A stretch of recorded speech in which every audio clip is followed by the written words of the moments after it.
Hello, everyone. Welcome to the ACS Materials Letters Global Webinar Series. Today is the first in the series. My name is Bing Liu, the Deputy Editor of ACS Materials Letters, a flagship materials journal of the American Chemical Society and the home of transformative materials research. Today, we're delighted to have three wonderful speakers representing the journal's advisory board, junior board, and the author of this month to share with us their exciting research. If you have any questions, you can use the Q&A function and the chat function to post your questions. And we will be able to have the question and answer section at the end of the three seminars. So without further ado, let me introduce our first speaker.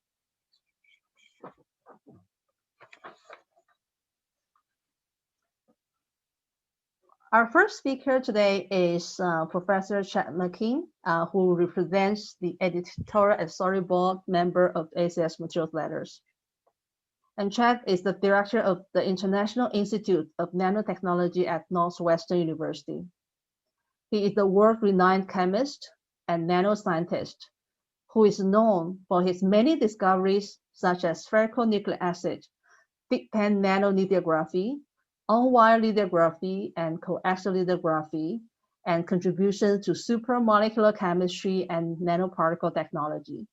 He has authored over 700 publications with more than 1,200 patent applications worldwide, and he has founded multiple companies. It is our great pleasure to have Chad sharing with us his exciting research today of the nanoparticles. And Chad, the floor is yours. Great, thank you very much. I need to share my slides here. Okay, let me begin by thanking Bin Liu and ACS Materials Letters for inviting me here to tell you a little bit about our work dealing with our attempts to accelerate materials discovery through what we call nanoparticle mega libraries. And so over the course of the next 25 minutes, I hope to introduce you to what I mean by a mega library, the synthetic tools for making these types of structures, and a little bit about what we think the implications will be based upon their discovery and implementation. So to start, I want to motivate by asking the audience to kind of think about what the discovery of new materials have meant to human development. If you start since the beginning of time, the discovery of new materials has led to entire new ages, whether we're talking about the Stone Age, the Bronze Age, the Iron Age, the modern superalloy age. You could say we're living through the Silicon Age. In some respects, the pace of discovery has been extraordinary. We've really improved the world in many respects through materials discovery.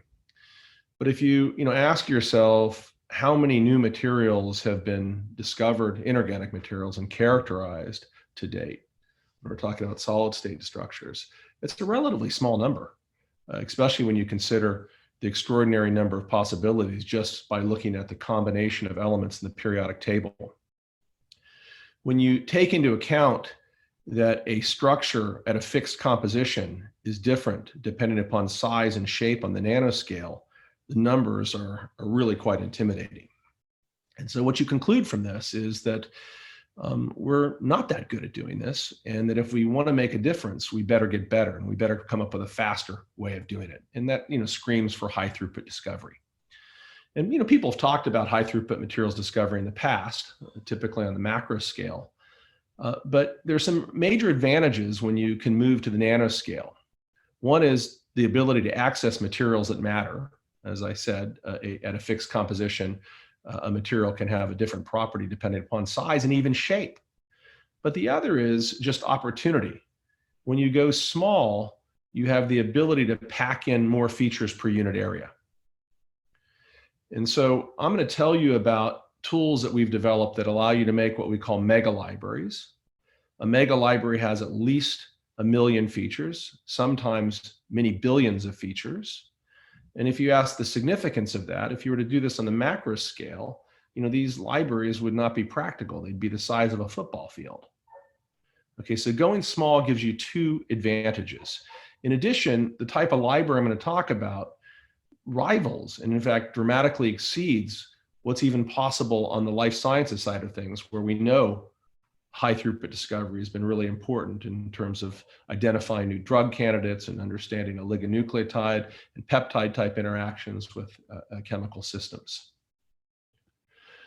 Okay, to do this, I have to introduce you to a tool that we've been working on. It was mentioned in the introduction for now a couple of decades. I think many people know that we invented the technique known as dip pen nanolithography, a really important but relatively simple advance when you think about it. It was a way of using a scanning probe microscope tip to locally control chemistry on a surface, taking advantage of what naturally happens, and that is water collects at the point of contact and can be used as a solvent to facilitate the movement of molecules to an underlying substrate with tremendous resolution. You know, we were thinking about that not from a chemistry standpoint at the time, but really from a, can we create a better lithographic system? And in fact, other people were as well. At Harvard, George Whitesides and many of his progeny were developing a tool called contact printing, micro contact printing. Didn't work on the nanoscale so well, but worked on the micro scale and above. Very simple way of patterning surfaces using an elastomeric stamp that could transfer molecules to an underlying substrate.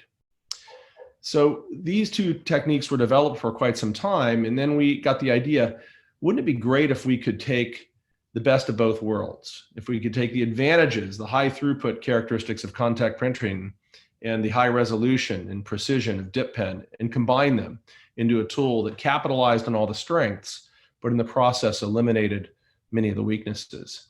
And that actually marked the invention of what we like to refer to as Cantilever-Free scanning probe lithography. The idea was, let's create an elastomeric stamp of pyramids, much like the cantilever, but where we could have many mounted onto a transparent hard substrate, glass, quartz, for example. Insert that into a scanning probe microscope and then use the tips as point sources to deliver molecules to an underlying substrate. That turned out to be really important because it was a very simple way of doing very high resolution, large area patterning with lots of different types of molecular compositions. In addition, it led to the discovery of a lot of other techniques. For example, beam pen lithography, where you could take light through the pyramids, for example, coated with gold in this case, where we created tiny little apertures, squeeze the light through the tips, and now pattern on the other side anything photosensitive in the near and the far field. The reason I'm telling you this is these tools form the basis for everything I'm going to talk about from the synthesis standpoint. And in fact, they've become commercial tools that are now used all over the world in the form of terafab systems that are sold by a company called TerraPrint that we started. So let me tell you a little bit about how polymer pen works, because that's going to be the primary tool for what I'm going to refer to in terms of what we're going to use with respect to the mega libraries. So here's an example of an array of pyramids that's used in a polymer pen experiment. In fact, it was one of the first arrays. A guy named Feng Ho and Zijian Zhang developed this array. It has 11 million pyramids mounted onto a glass substrate about 3 inches across. You can see the uniformity in the image below. The first thing you see is we take a little bit of a hit in terms of resolution. The tips can't be as sharp as silicon nitride tips, but they can be made sub 100 nanometer in terms of sharpness, 60 nanometer radius of curvature here. This is the first experiment we did, where we basically coated this array with mercaptahexadecanoic acid, brought the array in contact with an AFM to a gold substrate. And you can see we brought it down 4 times, making 44 million features in a matter of seconds. So that was the first large area, high resolution lithography using this type of technique. And it shows you the fidelity and the control that we have. They went on further and showed that you could print really anything in dot matrix form. And so here they were excited, both Chinese students excited about the Beijing Olympic logo, or about the Beijing Olympics. So they chose to make the Beijing Olympic logo. In this case, I think with 15,000 pen, 15,000 times.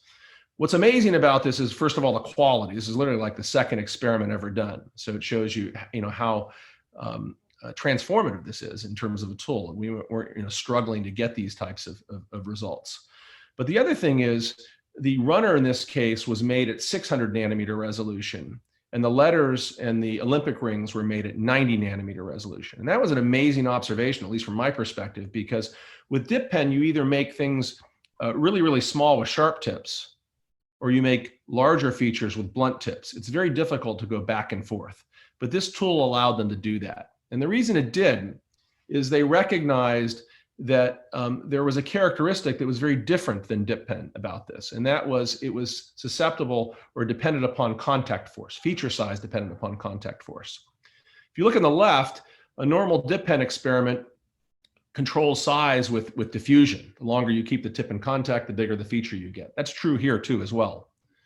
But if you look at the right, you can see when we lightly press on the surface, we get tiny features. When we press harder, we get intermediate, and when we press really hard, we get larger features. And they go from circular to square-like features. You're taking a deeper and deeper slice of the pyramid. The other thing is, I said, it's incredible that these features were so high quality, because on this scale, you almost have to be perfect in terms of alignment, if you think about it, right? If you're off in terms of alignment, one part of the array can be in contact and the other part of the array can be completely off the surface. But they discovered that this had a unique characteristic. This architecture, in terms of design, was very forgiving. The initial contact force was absorbed by the base of the array with this configuration. And you can see that down below here. But then you get to a point where now, as you begin to press, all the tips are in contact and you uniformly compress them, and you can dial in the feature size you want with Z piezo extension. So that's powerful, because now we can toggle between length scales. And there is no other lithography tool that allows you to do that from the nanometer, the micrometer, millimeter, and even centimeter length scale. Okay, so now let's fast forward. These types of tools, as I said, are commercialized. This is a typical type of tool that we use in our lab. It has anywhere between 22,000 and 160,000 tips in a commercial array. And in the case of the light-driven system, 22,000 independently addressable tips. We're not going to make use of that in this particular talk. We're simply going to use this as a way of controlling chemistry on the underlying substrate. Now, what sort of chemistry? I have to introduce this concept of nanoreactors. Over the course of the last, called decade and a half or so, there has been some really interesting work in the material space involving the use of nanoreactors, where people thought about, for example, using structures like molecular cages, dendrimers, as a way of sequestering metal ions and then controlling their chemistry so that they can be driven to one particular product within that particular reactor. People like Dick Crooks pioneered this work at Texas. Very, very important work, and sets a stage for many of the things I'm going to talk about. We thought about this and said, maybe what we could do is utilize these tips to control chemistry by building reactors on surfaces. And to do that, we have to use block copolymers in this case as inks. And the block copolymer serves two purposes. One is it acts as a solvent, but two, it acts as a way to confine metal ions. And so if we take a block copolymer like polyethylene oxide, poly-2-vinyl pyridine, load it up with a metal salt, and there are lots of metal salts you'll see that this is compatible with. The metals have an affinity for the pyridine groups. We then can load the ink on a tip, dip pen type of tip, or the polymer pen array, and now we can deposit blobs onto a surface. And we play with hydrophobicity so that we get hemispherical domes. And that's important because each of those blobs becomes a nanoreactor. In certain cases, almost with a countable number of metal atoms. The bigger the blob, the larger the feature, larger the particle feature. The way you generate the particles is to treat these arrays of nanoreactors in a reducing environment. Plasma, for example, even in an E-beam, you can watch the transformation. I'm going to show you that in a little bit. But we can heat under a reducing atmosphere and effectively blow away the polymer, reduce the metal atoms, and drive them to tiny little single crystals. And you can see in the case of gold, a typical type of product, I'll show you many of these in a second, where we are literally driving the coalescence process to the completed single crystal nanoparticle product. If you look below this, you can see that if we increase feature size, we increase nanoreactor volume and therefore number of metal atoms, and therefore the particle product increases and correlates with the size of the reactor. So this is very precise in terms of control. You can see how precise. If we go to a polymer pen array now, and generate millions of features. These are the nanoreactors in the upper left. These can all be driven to single crystal particles. And you can see those below. Each bright spot here is a single crystal of gold. And you can also see we can now control size. Here we're getting into the sub 10 nanometer scale. And you look at the controls, to me, it's remarkable. Every one of these, 4.8 plus or minus a tenth of a nanometer. The distribution, you get great statistics in this case, is actually more narrow than what you get in a conventional solution-based synthesis. So this is a really good way of making and studying particles, especially on surfaces. You can really see this here. We can use this not only as a way of synthesizing particles, but studying particle formation. This is a different type of talk, but I just wanted to show you the capability. Think about it. It's a really neat example of being able to set up a reaction with the conditions you want and then initiate it. In this case, I'm going to initiate it in an electron beam, in a TEM, at low temperature, raise the temperature and watch the nucleation and growth process. So you can drive all the reactants within one reactor to one product. And so this is kind of nice because I talk about things like Ostwald ripening and coalescence in general chemistry, but frankly, before this, I'd never really seen the process. Here you can actually visualize it. You can watch the nuclei form almost immediately. This is a gold particle, and you can watch the whole structure come together to form the single crystal product. If you separate this, you can put it in the form of a movie, frame by frame, and you can actually study and separate both coalescence and Ostwald ripening in a very detailed way. If you're interested in that, you can go to the paper and look at that particular process in detail. So you know, this allows us to begin to look at what's important here, and we've done that. And by studying a whole series of systems, we find that there are at least two stages of growth that are, or of crystal formation that are important. The first phase, which often happens at lower temperature, is nucleation, growth, and coarsening. And then ultimately, it's the complete coalescence and growth to form the final particle. What's critical in all this is that the polymer stay intact until the particle actually is fully formed. You blow away the polymer as the last step. If you don't, or if you go right to high temperatures, which is what we did in the gold case, it turns out it's insensitive to that. You end up getting only the nuclei. You lock the system out kinetically. You don't get to the final crystalline product. Once we understood we could go through this two-stage process, we then found we could move from gold to silver to platinum to palladium, iron oxide, cobalt oxide, nickel oxide, and copper oxide. And this is kind of the aha moment. At this point, you start saying, wait, this is neat. This is not just for making particles. A lot of people in this block copolymer lithography area have really thought about using these techniques to make high density magnetic storage, for example. Here we started thinking about this purely as a synthesis tool. You know, what can't we make with this type of tool? Can we go across the periodic table and make almost everything that we would like to make? And why would we want to do that? Well, from a materials discovery standpoint, that would be pretty fantastic. So this is where we first begin to think about the concept of mega libraries. What you put in the polymer ends up in the particle. So the nanoreactor contents controls what the particle will ultimately be. And you can actually see that. This is a 3-component particle where we've got nickel, gold, and silver. And we're intentionally keeping the ratio of gold and silver 1-to-1. That's the yellow reddish portion here. This is EDAC's assignment. And you can see the green, which is the nickel, we've successfully increased it from 20% all the way up to 80%. So again, control of composition is very, very tight here as well. How far can you go? We don't know. So we've kind of set a record here. These are 7 elements in particles. We've looked at every combination of ternary, 3 ternary, quaternary, 4 quinary, centenary, and here's the 1 septenary particle. So 7 elements in 1 particle. I like this because it kind of shows the power of this technique. To me, it's amazing that these particles even form. You could envision where they would just be separated as you know, different domains, nuclei, but the reactor conditions force them together, and they form these really unique interfaces. But I like to look at this and kind of think about what this means. The vast majority of these types of compositions have never been on the planet before, at least have never been discovered before. So the first thing you get out of this is you can synthesize a lot of things that haven't been made before very quickly. The other thing is, as you start thinking about why would you want to do this, Well, we're going to talk about big libraries and using this as a discovery platform. You wouldn't want to send your student in to figure out a 7-element particle synthesis without knowing that it's worth synthesizing.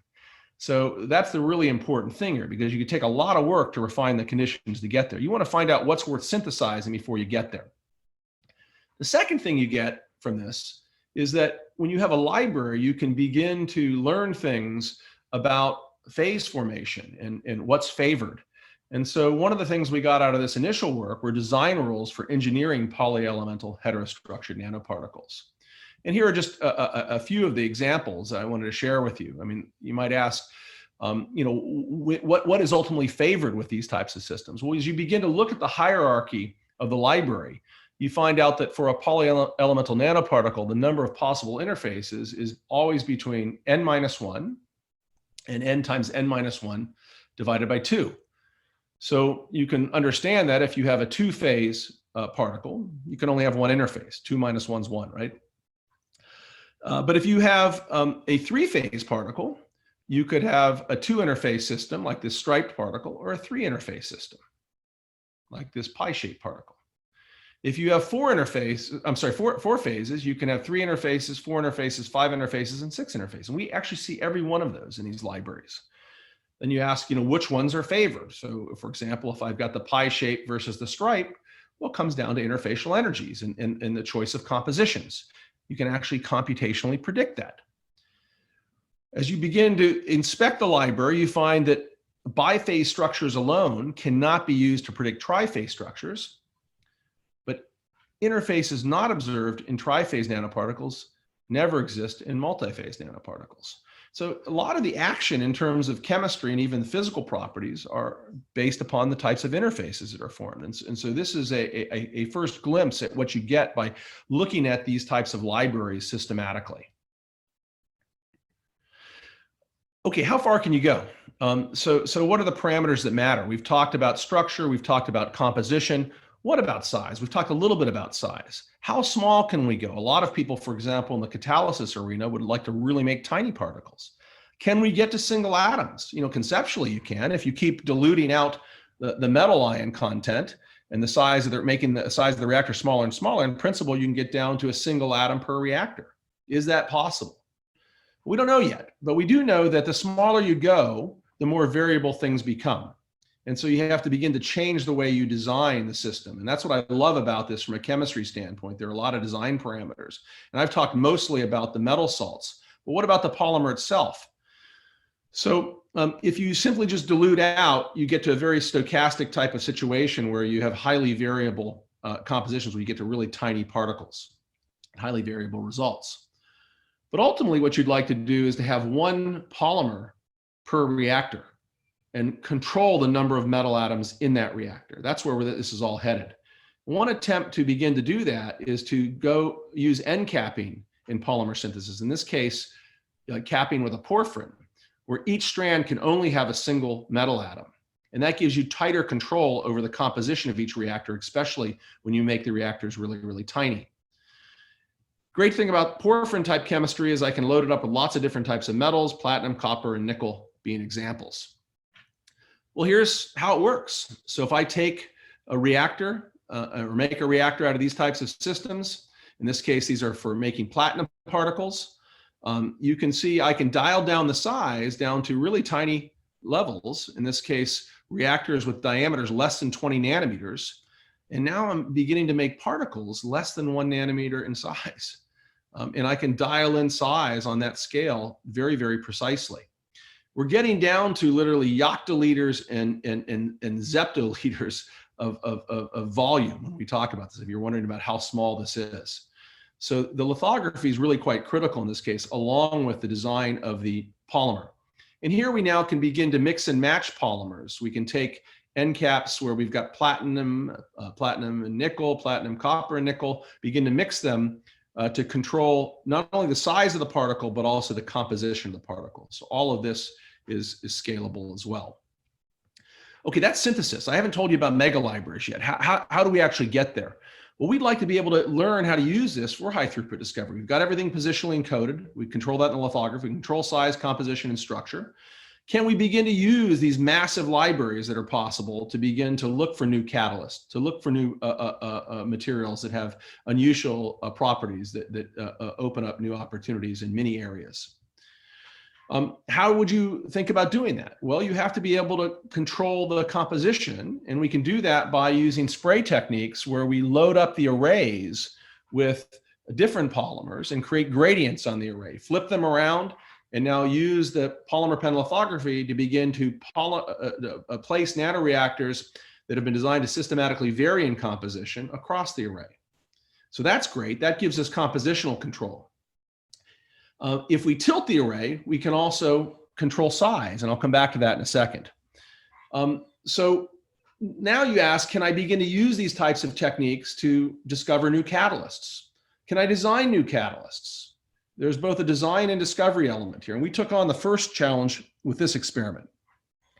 So one of the things you have to think about is how would I actually drive and screen these types of particles for activity or properties? And here's an example. Let's say we want to find a new hydrogen evolution reaction catalyst. We can drive it with an electrode. So we can pattern the particles on an electrode and then drive the reaction and look at which ones are performing better than others. So in this case, I'm going to talk primarily about design, not discovery through mega libraries, to kind of set the stage. So here we worked with Chris Wolverton, who is a theoretician, who constructed a volcano plot, basically looking at a bunch of different possibilities of the metals that we could work with to ask which are the best hydrogen adsorbers. And platinum is king in this particular area, and you'd expect it to be very high, but you can see it's not at the peak. These alloy type structures, platinum, gold, nickel, platinum, gold, copper, are even further on that scale. My email's interrupted me here. You look down here, you've got nickel, copper, and gold. They're low on that scale. Well, we can make all these particles on a glassy carbon electrode and then look at their catalytic properties in terms of, for example, overpotential. And you can see that plotted below here.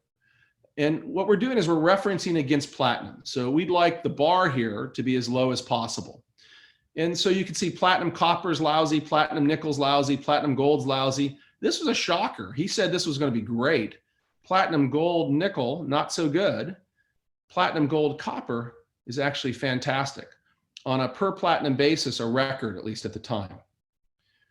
So here, a combination of theory and this ability to synthesize allows you to make new structures that have fantastic properties, reducing the dependence on platinum.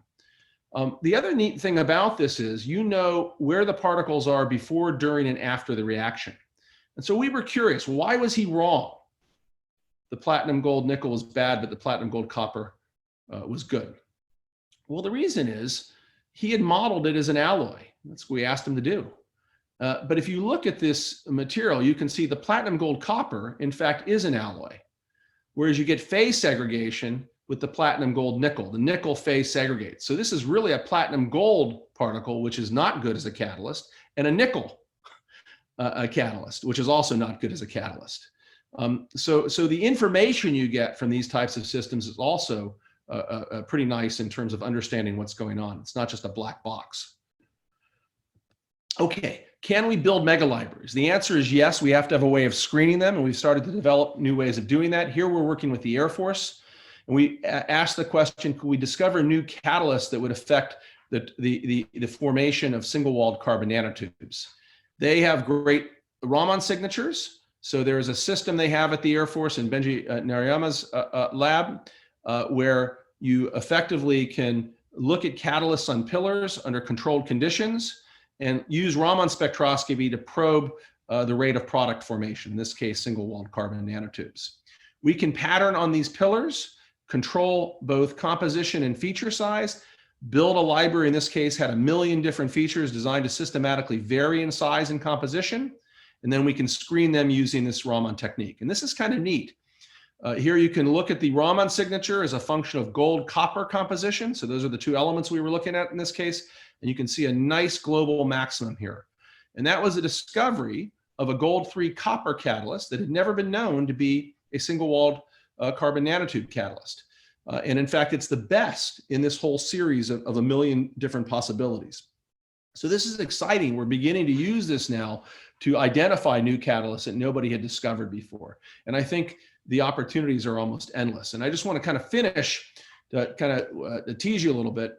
A paper just came out, in this case in Science Advances, where we showed for the first time we could begin to make halide perovskites. There are very few things I think we can't make. This is a really powerful approach. So here I'm showing how we can make many different variations of the halide perovskites. There's certain ones that we can't so far. Cesium lead chloride, for example, is incompatible with the solution process. We have to use different solvents in this case. We're not using polymers. We're actually using very low volatility solvents, DMSO, with other types of additives that allow us to control the evaporation rate. But you can see nice single crystal particles that form. They're highly luminescent. This shows you that you can actually make different colors based upon the composition. And you can even begin to create LCD displays using this particular approach. So I think this is pretty exciting. I think we're going to be able to use this tool to begin to look at lots of different materials systematically. So the Cantilever-Free scanning probe approach opens new avenues for making and studying nanoscale semiconductor materials. We can systematically look at crystal size, crystal structure, composition, and crystal shape. And we think that's going to have really big impact in terms of new materials discovery, property screening, and because we can control where the crystals are, where the materials are, even in device integration. And so that's pretty exciting moving forward.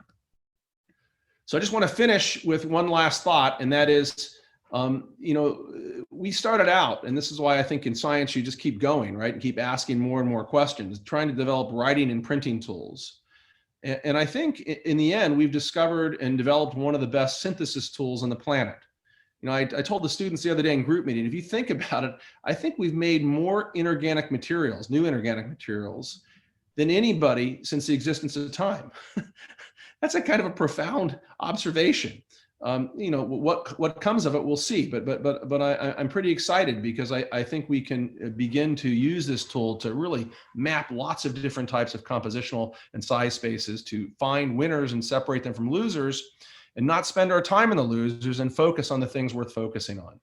Of course, you need to scale up in many cases after the fact, but that's to my point about find what's worth scaling up before you systematically go one at a time scaling up, because you'll get very old doing that very quickly.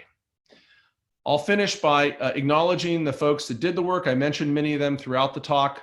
The funding was provided primarily by the groups on the left. The Air Force in particular has driven much of the work that I've talked about to date, along with the Sherman Fairchild Foundation. And I'd be happy to answer any questions after the other two talks. Thank you. Okay, thank you very much, Chad, for this very inspiring, exciting talk. I think our capability in characterization cannot meet your need at all at the moment, right? That's good. Science pushes science, right? You're pushing an array of areas that everybody is running after you in order to solve some of the problems and be able to keep up the speed with your advancement. Yeah, we have questions, but we will answer them at the end of the 3 seminars. Now let's move on to the second, which is Saha. And she represents the early career advisory board members of ACS Materials Letters. Dr. Saha is an assistant professor at Boston University. She obtained her PhD from Princeton University and conducted her postdoc research at the Lawrence Berkeley National Laboratory. She was awarded the Department of Energy Early Career Award in 2017, the National Science Foundation Early Career Award in 2019, and was named as one of the 11 Rising Stars of Science by Scientific American. Her research interest is computational material science and physics. And Saha, the floor is yours. Okay, thank you very much for the introduction and for inviting me to speak here today, Ben. And I'm excited to be part of the Junior Advisory Board at ACS Materials Letters. So the work that I'm going to talk about today is focused on a 2-dimensional boron, also known as boraphene. And as been mentioned, so we perform first principles calculations, and we're really interested in understanding their electronic and optical properties, and in this case, plasmonic properties so that we can better understand how they would these materials would be used in devices. So monolayer boron or borophene is a 2D material, and it has a very similar sort of structure to graphene. Boron has 3 valence electrons, and so there's a bit of strain, and so it tends to form these different allotropes, which are somewhat like graphene in a hexagonal structure, but there are some disparities, for example, vacancies or buckling of the layers. It's been predicted that many of these allotropes are metallic. And so one question that we were interested in is whether this borophene could complement or even replace graphene, because we know graphene has the disadvantage of having a low density of states at the Fermi energy, and so not very good conductivity unless it's doped. Additionally, because the borophene is synthesized on mostly metallic surfaces, we're interested in understanding the role of that surface and also just understanding its properties from theory rather than experiment, because it's much harder to characterize experimentally a metal on a metal. So what I'll tell you about today is focus on one allotrope of borophene, which we call beta 12. And so this allotrope forms a hexagonal type structure where every other hexagon basically has a hole. So one boron is missing. So we get these stripes of holes and stripes of hexagons. So this is the crystal structure that's expected to grow on the silver 111 surface. And what we wanted to understand is, again, the conductivity of the borophene, whether it improves upon graphene, whether it's transparent as graphene is, and also whether it can complement graphene and nanoplasmonics. So our calculations are based on first principles theory. So in principle, what we would like is that we just know what atoms we have, we apply the laws of quantum mechanics, and we predict electronic properties and structural properties of the materials. So that involves solving the many electron Schrodinger equation, which in practice, we have to always approximate. So I won't tell you much about the methods that we use, other than that they're based in density functional theory, or DFT. So we can use DFT or time-dependent DFT to extract excited states.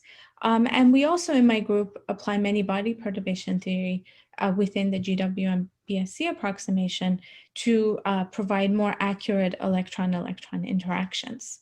So just schematically, what we do is when we're interested in conductivity, for example, we're interested in excited states that correspond to addition and removal of electrons from the material. So we can place an electron into the conduction band or take an electron from the valence band. And when we're interested in this property, we either extract eigenvalues or band structures from DFT, or if we want a more accurate description within many body perturbation theory, we apply the GW approximation. When we're interested in neutral excitations, either excitonic excitations or plasmonic, then we apply either time-dependent DFT, or within many body perturbation theory, we solve the beta-saltpeter equation, or BSC. So in this work that I'm going to show you, we're mostly going to be on the DFT and TD-DFT side. In the next slide, I'll show you that basically we find many body effects are not important, and so we can go ahead and study the system with standard DFT approaches. So here on the left, I'm showing the band structure of this allotrope, the beta 12 borophene, and 0 defines the Fermi energy. And so what we find is that the bands are crossing the Fermi energy, suggesting that this is a metal.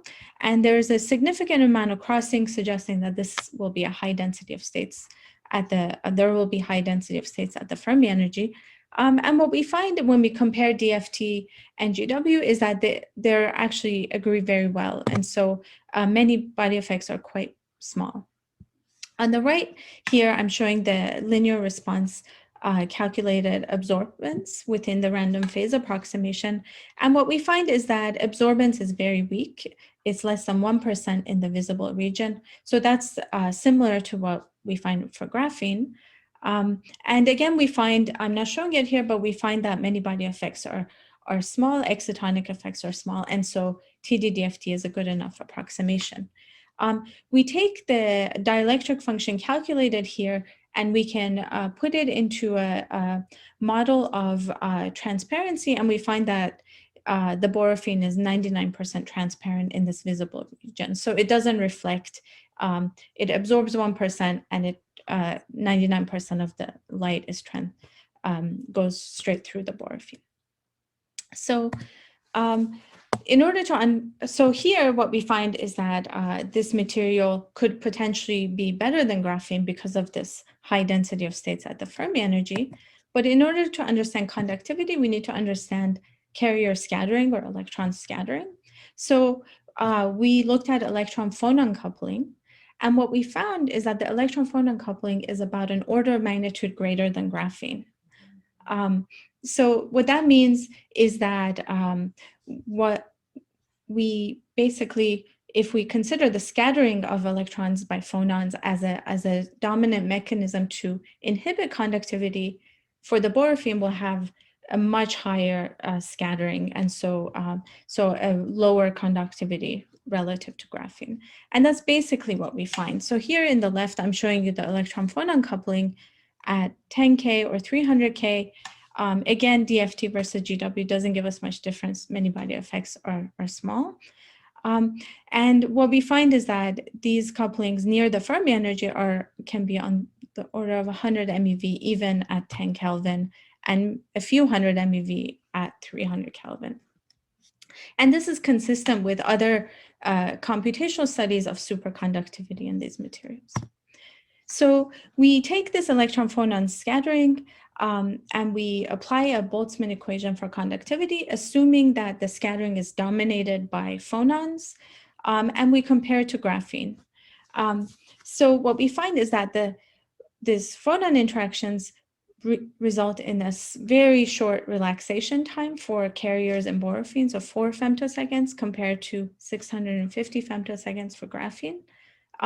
And so this limits the conductivity of borofene so significantly that even though it has a high density of states at the Fermi energy, we don't see that benefit in conductivity. And that's shown in the right here, where the red line is N-doped graphene with 10 to the 13 carriers. And this pink region is the range of conductivities that we approximate for the beta-12 borofene at the same level of theory. And so basically what we find is that at low temperature or room temperature, we're always lower conductivity than graphene because of these phonon interactions. So what we would say is that borofene can complement graphene because it is a transparent conductor, but it's not a very good conductor, so it's not really going to replace graphene. And that's because of the electron-phonon interactions. So the next property of borofene that we became really interested in were plasmodic properties, because there were, again, theoretical studies that suggested that there are visible region low-loss plasmons that can be hosted by the borofene. And so there are a number of applications that we can imagine for these plasmons in nanoplasmonics. And what we were interested in here was, well, we know that this beta-12 borofene has not been removed from its substrate. So what effect will the substrate have if we wanted to use it in devices? So we calculated the dielectric response of both the freestanding and the borofene on silver within linear response TDDFT. And what we specifically used to extract plasmonic properties was the electron energy loss spectrum, or EELS. So in EELS, we calculate the negative of the imaginary part of the inverse of the macroscopic dielectric function, where the dielectric function has a real and an imaginary component. So strong maxima in EELS correspond to coherent oscillations of electrons, so plasmons, as sort of illustrated here. And the EELS spectrum is also momentum dependent. So depending on the electron momentum, we have a different resonance. So here's an example on the right of the calculated yield spectrum for the beta-12 borofene at a small momentum. And we see the sharp resonance around 1 eV, which corresponds to an oscillation, as shown here, of going along this axis of charges sort of oscillating back and forth this way, along the sort of y-axis of that as shown here. So we then went and looked at many momenta, and what we can see is that that peak position has a square root Q dependence, and that's expected from the 2D electron gas. So this is consistent with a plasmonic branch that's like a 2D electron gas. But we can look further out in energy and look for other branches, plasmonic branches. So here the x-axis is momentum and the y-axis is energy. And so we can identify this yellow branch, that's the branch I'm showing here, the 2D plasmons. But we can also define these other identify these other branches that have resonances as shown by the isosurface here. So we see two sort of maybe paired branches and then this third very low intensity branch. So we predict that there are multiple branches in the EL spectrum. Now, when we put the borofene on substrate, what we find is that it's a very weakly interacting. There's a negligible charge transfer, and the borofene sits about 2 angstroms away from the substrate. And when we look at the plasmons, though, of the borofene on the substrate, although the electronic interactions are weak, what we find is that the plasmonic behavior is completely changed. So here is the isolated borofene, and here's borofene at equilibrium. And what we see is basically, if we look at bare silver, we've just reproduced the plasmonic properties of bare silver for borofene on silver. And so we wanted to understand this phenomenon better. Why is this happening, and how can we reduce the quenching of the plasmons when the borofene is on substrate? So what we did was we looked at the distance dependence of the plasmonic resonances. So this is equilibrium here, about 2 angstroms, and we started to just move the borofene away from the surface. And so, and these black dots, dotted lines show the branches for the bare borofene. And so what we see is that as we start to move the borofene away, we start to recover those plasmonic peaks associated with the isolated borofene. In particular, at about 9 angstroms above the surface, we really start to see these peaks. So how can we understand this? Well, we can consider that we have a substrate which is metallic, which a large polarizability, and we have a monolayer which is metallic but with fewer electrons and a less high polarizability.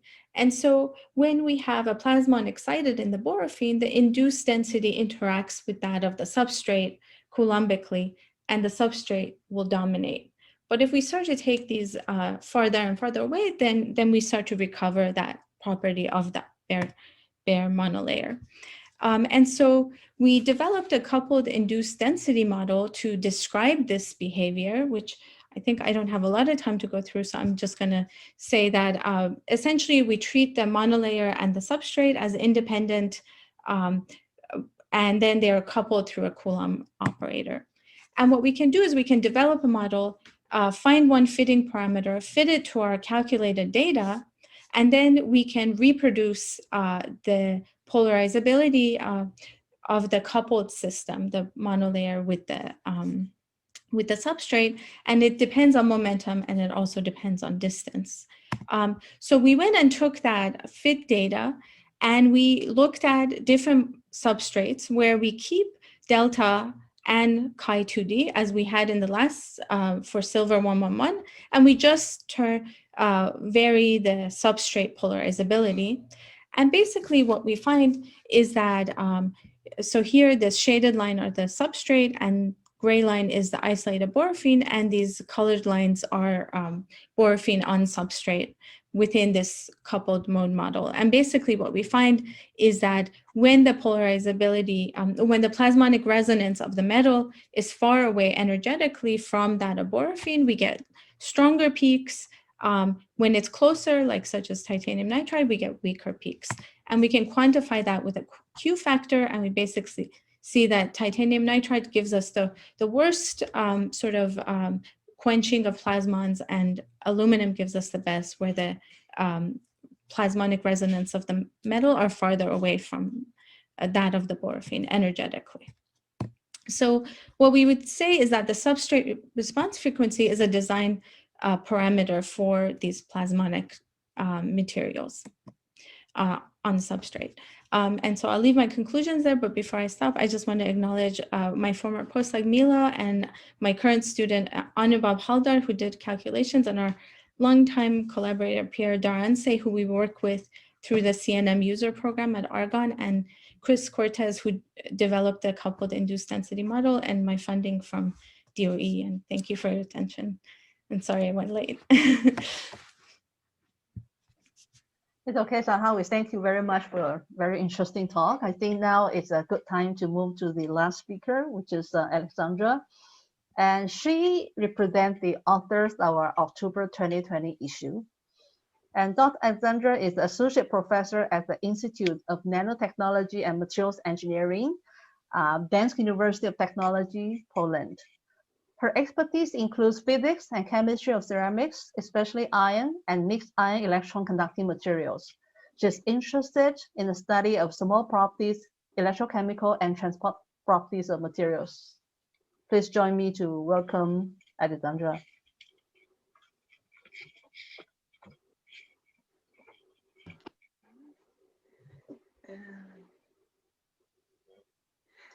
Thank you very much for having me here today. I really appreciate this invitation to be a part of this webinar series.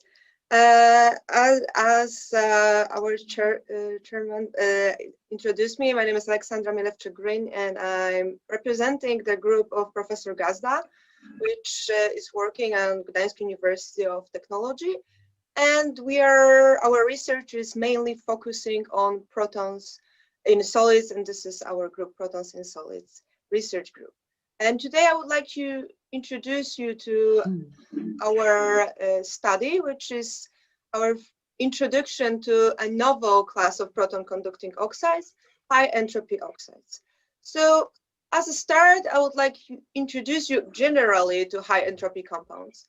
High entropy materials are multi-component materials, which history started in 2004 by the work of Professor Murthy, who introduced the multi-component alloys and produced the first high entropy compounds as alloys.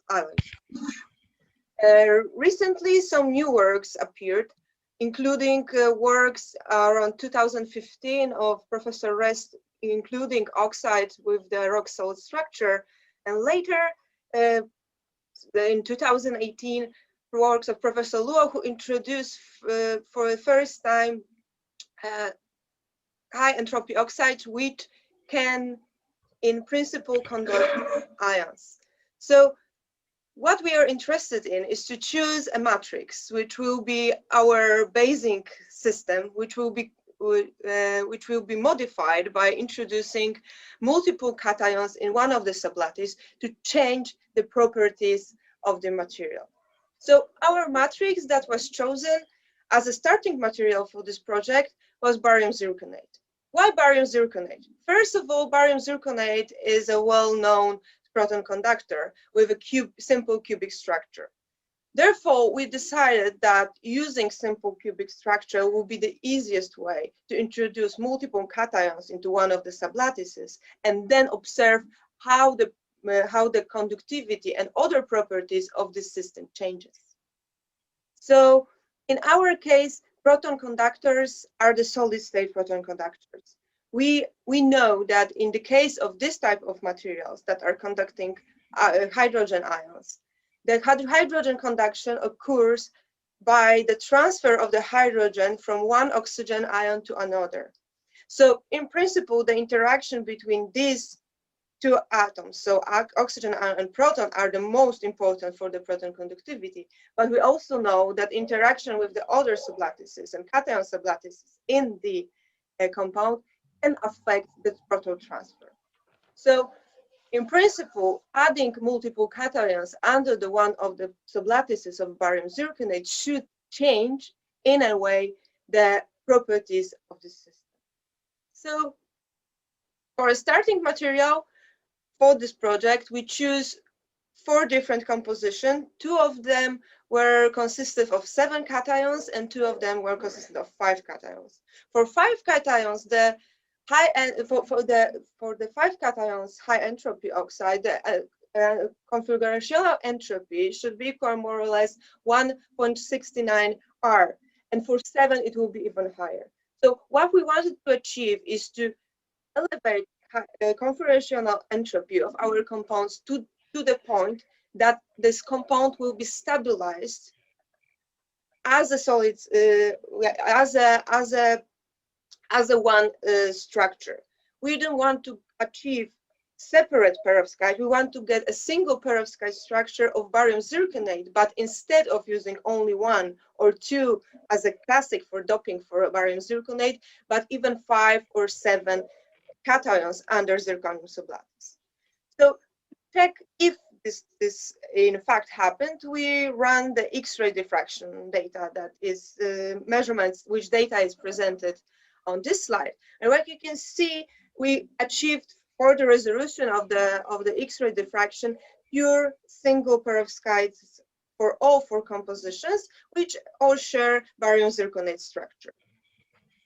We chose the cations to be used as a substituent for these compounds to match to match the ionic radii of zirconium in the way that we would achieve the phase separation, but only single phase perovskite. As for the elements that was chosen to be used, we choose either aliovalence, so the same valence as zirconium, or donor doping by niobium, or acceptor doping of yttrium. So for the purpose of this talk, I will focus mostly on the sample which has the highest amount of acceptor doping, because since we wanted to achieve the highest possible proton conductivity, we would expect to find it for the sample which has the highest acceptor doping. So the first study to measure how our samples or how our materials are behaving in the context of proton conductivity, we measured hydration. So what we've done, we used thermogravimetry to measure the mass gain upon exposing our materials to water vapor. So what we've done, we flashed our measuring chamber at 300 degrees C with dry gas, and at some one point for all the samples, the gas was changed into to humidified air. Like you can see on this slide, for all 4 samples, we were able to record some kind of mass gain. But the highest mass gain was achieved for the sample with the highest yttrium, so for the yttrium concentration, so for the highest acceptor concentration, so in a result, the highest oxygen vacancy concentrations. And like you can see here, if we have this equation, the equation of hydration, if we have more oxygen vacancies, then we have more sites available for hydration, and therefore we would expect to have higher hydration level. But we know that hydration itself it's not always reflected in high or low proton conductivity. We saw that there are some proton conductors like lanthanum orthoniobate which exhibit really small hydration while measured on thermogravimetry, but then reasonably high protonic conductivity. So what we've done in our next step was we measured the electrical property of our materials. So we've done electrical measurement studies in 3 different atmospheres. So first it was dry synthetic air. Then we measured the same samples in the same temperature range in an air which is humidified with water. And then we measured the same sample in the air with which is humidified in heavy water. So well, look, you can see for all of the samples that were measured, there is a difference between dry and wet conductivity values. Therefore, we can assume that we have achieved to produce the materials which in fact are proton conductors. The highest difference between the dry and the humidified measured conductivity are visible for the sample again, like for the thermogravimetry, the one which was highest acceptor constituent introduced within the structure.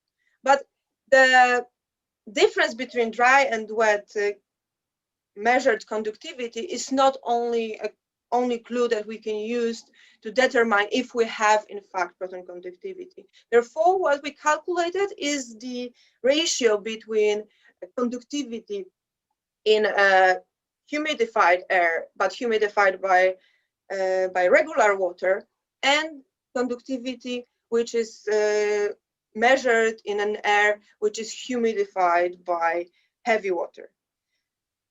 From the classical model of proton conductivity, we know that this ratio for classic proton conductors should be equal to square root of 2. So what we've done, we draw 2 lines on our graph. So the first line is around 1.4, meaning the square root of 2, which describes the values which we assume for classical proton conductors. And the second is equal to 1.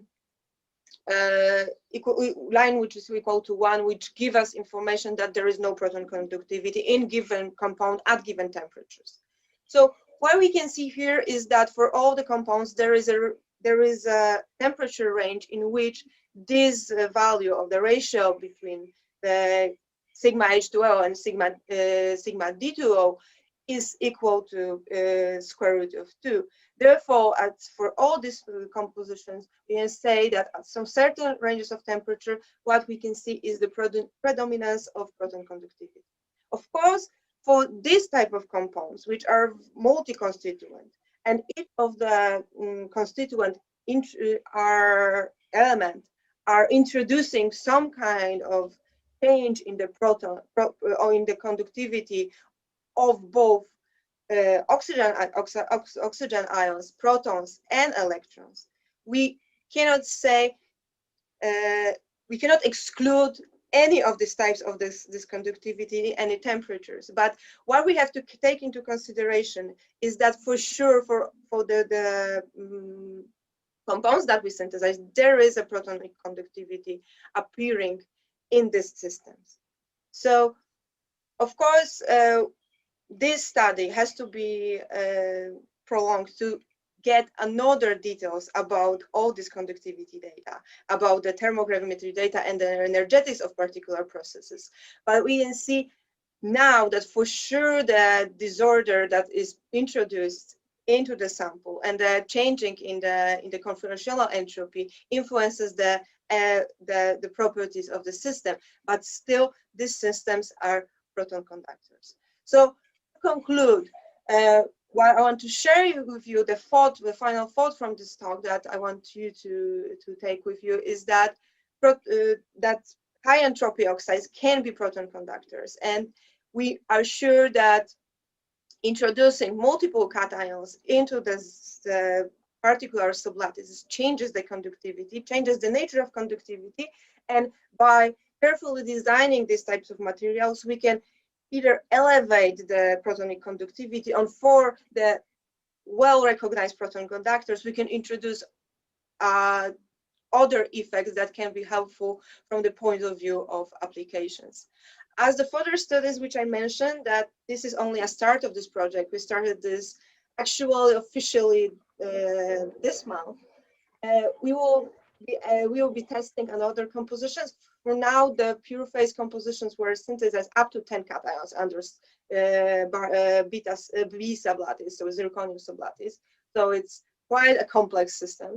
Then we also got some first preliminary data from synchrotron X-ray diffraction studies, so we will be able to describe our structure well. So our future papers probably will include more detailed structure description. As well, we are planning to do some X-ray absorption studies, which will give us lots of information about the electronic structure of these materials and how this disorder influences particular properties of these materials. And at the end, we will also measure for all the materials that are hydrating. We will do complex thermogravimetry studies. So we will measure how the hydration changes with temperature. And from this, we will get the energetics of hydration, including enthalpy and entropy of hydration. So thank you for having me here again, and thank you for your kind attention. And I want to mention that this study was financed from National Center, Poland, Science Center, Poland. Thank you. Okay, thank you very much, Doctor, for this very interesting work.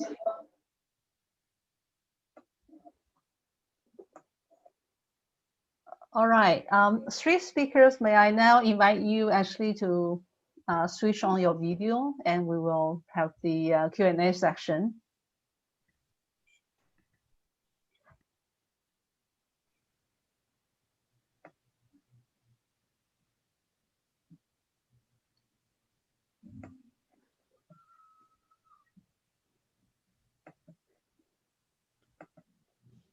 Okay, there are many questions that are posed to chat, and he has already answered some of them, but still some more coming. So the first question is the interface of the multi-metal system defined by the metal materials themselves or severely influenced by the polymer used? If later, how can you eliminate that influence of polymer? Yes, we think that it's primarily the choice of metals and the phases that form. But I have to say that I don't think we fully can rule out yet. We have anecdotal evidence that it's independent of polymer, but there may be scenarios where the polymer solvent influences that. That has to be looked at in greater detail. I see. Okay, thank you. We got another question. I just skipped the sentence and language that they show how they admire you. Okay, I just go directly to the question part. Do you see any possibility to start exploring shape control in a more deliberate manner within the droplets? Or Yeah. Because of the nature of the process, this is not really going to be possible yet? We're working on that. There are a couple of strategies that we're trying. One is an overgrowth strategy where we've had some success, where we could transform the spheres, for example, into cubes or rectangular prisms, but also using different shaped reactors. Remember, this is a lithography tool, so we can dial in any shape we'd like. We don't know yet how that parameter can be used to control particle shape. So still, again, lots to do. To me, this is the birth of a field that is very important, of course, to materials discovery and material science in general. But many parameters, and the keys are synthesis, screening. I didn't talk about it, but AI is going to play a huge role. Tremendous amounts of data are going to be collected here, and creating design rules will be important. And then screening methods, because if you don't get high quality data, then what you put in the AI is not worth much. So all of these have to be kind of developed in parallel, and how you develop them depends upon what you're ultimately going after. Shape is certainly one of the things that we'd like to control, and one of the parameters that we'd like to put in there, but we have limited control right now. That doesn't mean that we're limited long term, because I think there are some tricks that can be played to get us some control over shape. Okay, great. Okay, this question is more about experiments. It's more into the details. For stem-based printing, such as PPL, the contact elements pens are made of PDMS and somewhat soft, For hard tip soft spring lithography, the contact elements, pens, are sharp rigid silicon tips on an elastomeric PDMS backing. My question is that, can we make stems that are totally rigid? If not, what is the main reason? Yeah, so he's asking, so we invented another technique. It's also another cantilever-free technique called hard tip soft spring lithography. It was published in Nature. And that uses, instead of PDMS tips, hard silicon or silicon nitride tips mounted on a PDMS backing. So the advantage of that is you can make those tips even sharper, and you can get even higher resolution structures. They're actually a little bit more difficult to implement.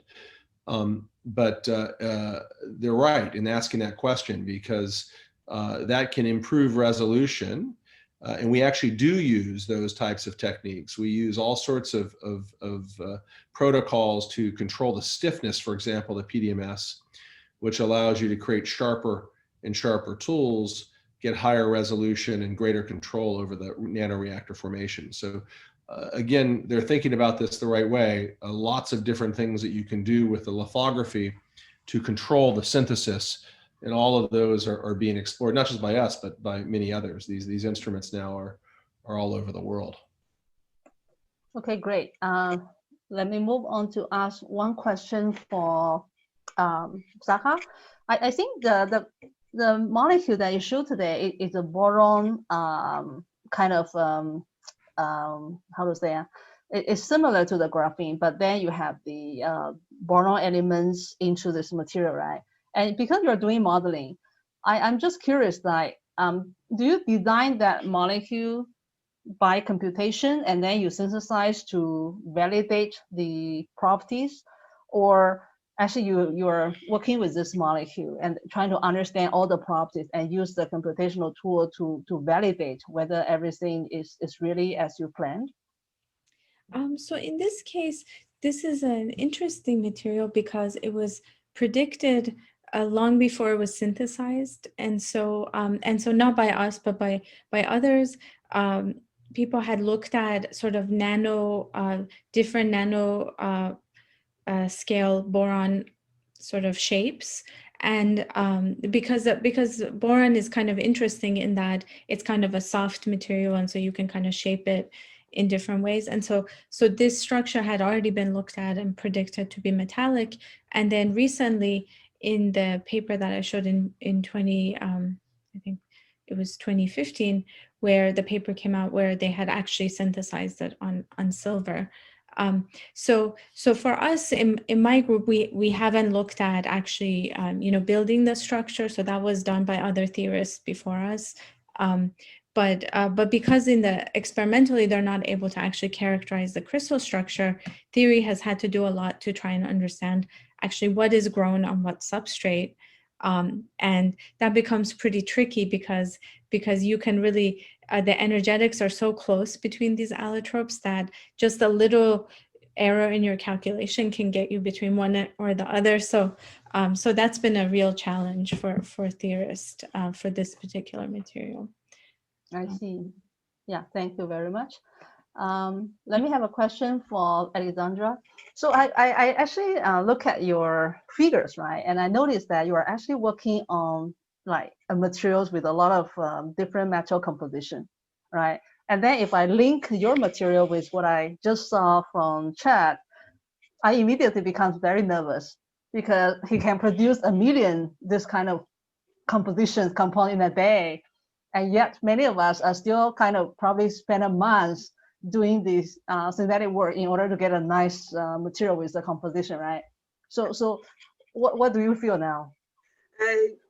Yeah, I was really excited on the topic that Chad was talking. It's amazing, but still he didn't show any oxides, so I'm a little bit less nervous about that. When he'll be starting doing thousands of oxides at the same time, I would just pack my stuff and move to the countryside or something. We have papers on oxides. Oh. Yeah. So, but I wouldn't look at it as pack my bags. I think that there's a chance to use, even with what we have, there's a need for educated input in designing and picking and choosing the space. Oxides and sulfides are also very possible and have been made using these types of techniques. Yeah, but still, I think that since we are working mostly for the materials for solid oxide fuel cells, so we are just working on bulk materials mostly. So, and I guess that still it's more affordable for, like, from the point of view of commercialization to do it like by solid state synthesis, for example, and then sintering for a large planar scalable applications. Yeah, in our case, you would use it primarily for discovery. But once you find what you want, then you scale it up. So we actually did that with the HER catalyst. We scale that up via solution phase synthesis and then make sure the properties map on what you discovered in the array. Yeah.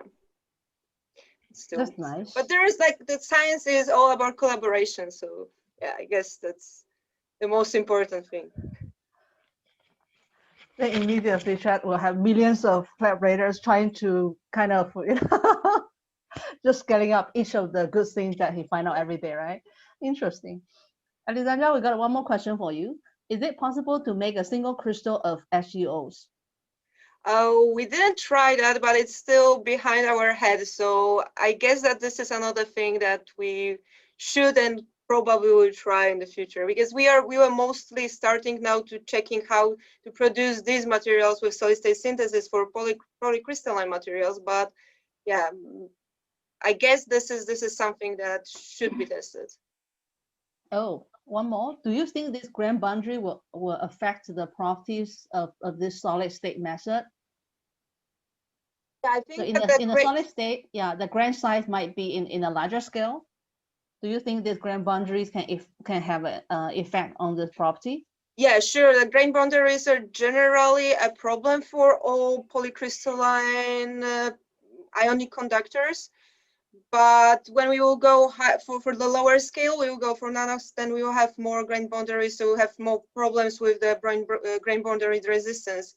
And in this case, the thing that we have to optimize for sure for this system that we are doing is the grain size, and for sure the porosity. We have to decrease the porosity because now it's not fully optimized.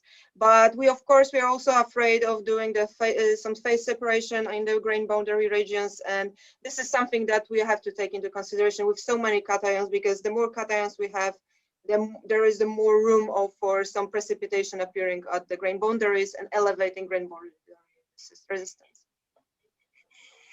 Okay, that's great. I think we were able to clear all the questions that we received so far. There might be more to come. I think I would strongly encourage our audience to read the papers in the ACS Materials Letters, and then feel free to contact our speaker today for scientific discussions and collaborations and everything. I think this should be on and on forever. And Marcus, do you have one more slide to show about our next event?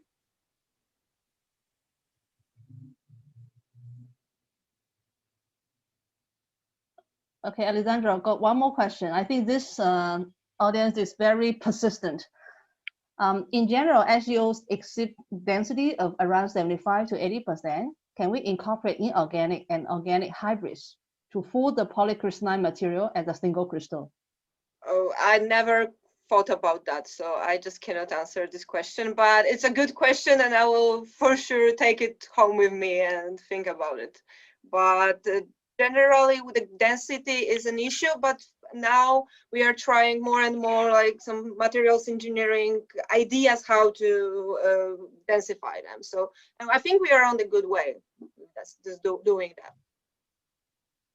All right, thank you very much. Marcus, do you have anything to show? Bin, let me go ahead and share my screen. That would be great. Thank you, Carlos.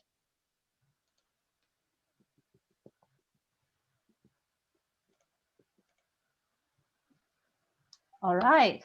So I trust everybody actually enjoyed today. We have wonderful speakers and very engaging Q&A sections, and we're able to also link, even communicate among the speakers to show how we can really move on the science forward.